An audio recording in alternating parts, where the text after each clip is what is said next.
po sa Ely's Kitchen. Magbe-bake po ako ng fruited tea loaf. Ito po siya. 2 and 1 half cup po na all-purpose flour. Tsaka po ito po yung 1 and 1 half teaspoon po na baking powder. Ito na po siya. Butter. 1 cup po siya. Ito po yung cream cheese o sugar. Lalagyan po natin ng egg 1 at a time po.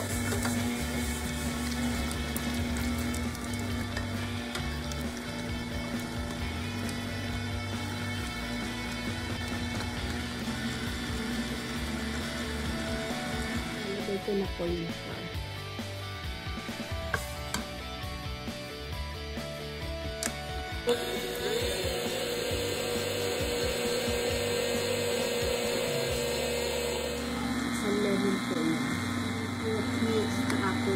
Walnut.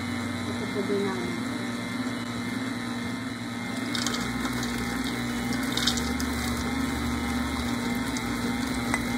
ito na po siya. Ito po siya.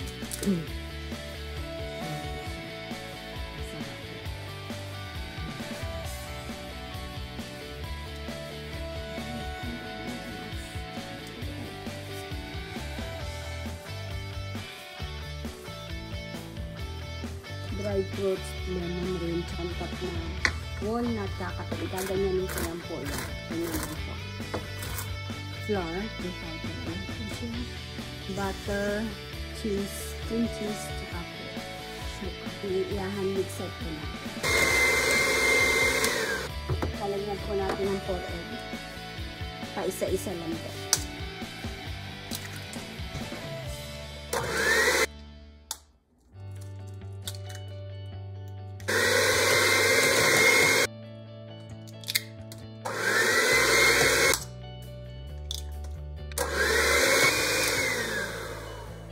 Lalagay na po natin.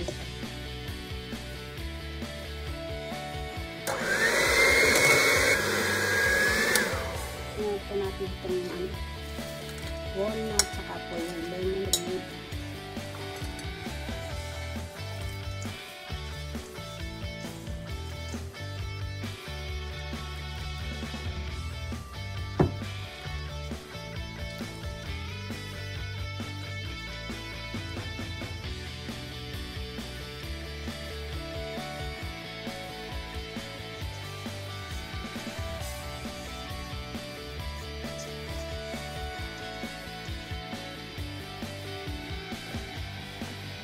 Ito po siya. Lalagyan ko po ng konting nut sa ibabaw kasi mas masarap.